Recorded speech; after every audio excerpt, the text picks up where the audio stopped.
ہم دوبارہ اپنی گفتگو کے سلسلے کو وہیں سے جوڑتے ہیں. کتنی زیادہ ضرورت ہے اس سے ایسی چیز طلب کرنے کی، اس کو یاد کر کے اس سے ایسا مطالبہ کرنے کی جس کی وجہ سے ہمیں حقیقتاً رزق حسن نصیب ہو جائے. جیسے نبی صلی اللہ علیہ وسلم نے سیدنا معاذ بن جبل کے کندھے پہ ہاتھ رکھا اور آپ نے فرمایا، اے معاذ، میں تم سے بہت محبت کرتا ہوں. ہر فرض نماز کے بعد یہ دعا کرنی نہ بھولنا، اللہم اعنی علی ذکرک و شکرک و حسن عبادتک. اللہ، میں تجھ سے مدد طلب کرتا ہوں تیرے ذکر کی، تیرا شکر ادا کرنے کی اور تیری اچھی عبادت کرنے کی. وصیت ہے اللہ کے رسول صلی اللہ علیہ وسلم کی، قبول کر لیجئے. اور جس کو ذکر والی، شکر والی، عبادت والی زندگی نصیب ہو جائے، اس کی تو دنیا اور آخرت میں کامیابیاں ہی کامیابیاں ہیں. اس کو تو بڑی دولت، اس کو تو بڑا خزانہ نصیب ہو گیا. الحمدللہ. پھر اب دیکھیے، یہ ذکر ہے جس کی وجہ سے انسان اپنے رب کو پہچاننے لگتا ہے. کوئی ہے جو میری سنتا ہے جب بھی میں اسے پکارتا ہوں.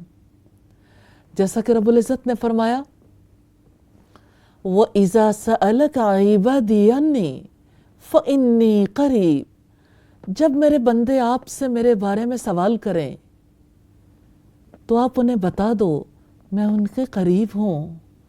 جب بندہ دعا کرتا ہے، جب وہ مجبور ہوتا ہے اور جب وہ یہ جانتا ہے کہ وہ رب میری بات سنتا ہے، قدرت رکھتا ہے اور وہ ضرور اسے پورا کر دے گا، اور پھر جب دعا سنی جاتی ہے اور جب دعا پوری ہو جاتی ہے تو اسے اپنے رب کی کیسی پہچان نصیب ہوتی ہے، اس کے دل میں کیسا یقین اترتا ہے. تو یہ ذکر ہے جس سے اللہ رب العزت کی پہچان نصیب ہوتی ہے. انسان اپنے رب کی طرف رجوع کرنے لگ جاتا ہے. اسی لیے تو رب العزت نے فرمایا، یا ایھا الذین آمنوا اذکروا اللہ ذکرا کثیرا. اے ایمان والو، اے لوگو جنہوں نے مان لیا اپنے رب کو، جنہوں نے اپنے رب کی تصدیق کر لی، جو اس کی ملاقات کی تصدیق کرتے ہیں، اذکروا اللہ، اللہ کو یاد کرو، ذکراً کثیرا، کثرت سے یاد کرنا. کیسے کثرت سے یاد کریں؟ ہر صبح، ہر شام اسی کے نام سے، اسی کی تسبیح میں، اسی کی حمد بیان کرتے ہوئے نبی صلی اللہ علیہ وسلم نے وہ اذکار سکھائے ہیں جو صبح و شام پڑھنے والے کو اللہ رب العزت کا تعلق بھی دیتے ہیں، اس کی محبت بھی، اس کی قربت کا یقین بھی نصیب کرتے ہیں. اور ان اذکار میں عافیت طلب کرنا بھی ہے، جسمانی، روحانی، دنیاوی، اخروی، ہر طرح کی بھلائیاں، ہر طرح کی حفاظت. تو جب بندہ اپنے رب کے آگے ہاتھ پھیلا دیتا ہے ہر صبح، ہر شام، تو کس طرح سے وہ کثرت سے ذکر کرنے والوں میں شامل ہو جاتا ہے. ہر نماز کے بعد ذکر انسان کو ذکر کثیر کی طرف لے جاتا ہے.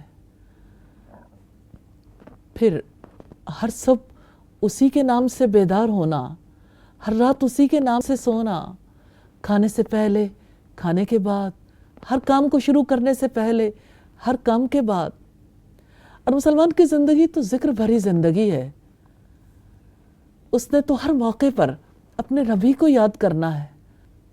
مسلمان اپنی طرف نہیں دیکھتا، اپنی قوت کو نہیں، اپنے رب کی طرف دیکھتا ہے، سبحان اللہ، حسبی اللہ، حسبک اللہ، کافی ہے مجھے اللہ، کافی ہے آپ کو اللہ، انا للہ۔ اور انا للہ کتنی بڑی بات ہے، کتنی بڑی معرفت نصیب ہوتی ہے انا للہ سے۔ جب کچھ کھو جائے، نقصان ہو جائے، محروم ہو جائیں، انا للہ کتنا بڑا یقین ہے، بے شک ہم اللہ کے ہیں، وَإِنَّا إِلَيْهِ رَاجِعُونَ، اور بے شک ہم اسی کی طرف لوٹ کر جانے والے ہیں۔ کوئی چیز ہم سے لوٹ جائے، چلی جائے، اس وقت پہ یہ کتنا بڑا یقین ہے کہ ہم نے بھی لوٹ کر چلے جانا ہے، کہ لوٹنا تو اس جہان میں ہر چیز کا مزاج ہے۔ کتنا قرار مل جاتا ہے اس کو جو اپنے رب کو ایسے موقع پر یاد کر لیتا ہے۔ یہ یاد کتنی بڑی دولت ہے، اور ذکر انسان کو رب کی محبت تک لے جاتا ہے۔ انسان جس کو اپنی یادوں میں بساتا ہے، اس سے واقعتاً محبت کرنے لگ جاتا ہے۔ اور اس ذکر سے بندے اور رب کے تعلق کے درمیان کبھی دہشت اور گھبراہٹ نہیں آتی۔ ذکر سے انسان کا دل سکون میں آ جاتا ہے، اور ذکر کرنے والا ذکر کرتا رہتا ہے تو اللہ تعالیٰ کو بھولنے سے بچ جاتا ہے۔ اور وہ رب کتنا مہربان ہے، بندہ انگلیوں پہ ذکر کرتا ہے، لوگ تسبیح پہ بھی ذکر کرتے ہیں، اور ہم دل میں بھی ذکر کرتے ہیں، اور بغیر کاؤنٹ کیے ہوئے بھی ذکر کرتے ہیں، اور جس کی گفتگو ذکر الہی کی ہو وہ کتنا خوش نصیب ہے۔ ذکر تو ہر طریقے سے ہو سکتا ہے، لیکن رب العزت نے انسان کی خطا کو کس قدر خوبصورتی سے اس کا علاج بتایا ہے کہ انسان بھول جاتا ہے۔ رب العزت نے فرمایا وَاذْكُرْ رَبَّكَ إِذَا نَسِيتَ، جب تم بھول جاؤ پھر اپنے رب کو یاد کر لو، کوئی بات نہیں، تھوڑی دیر کے لیے بھولے تھے، چلو پھر یاد کر لو، اب کر لو ذکر، کہ ذکر تو تمہاری ضرورت ہے، اور یہ ذکر ہے جس کی وجہ سے دل کی سختی دور ہوتی ہے۔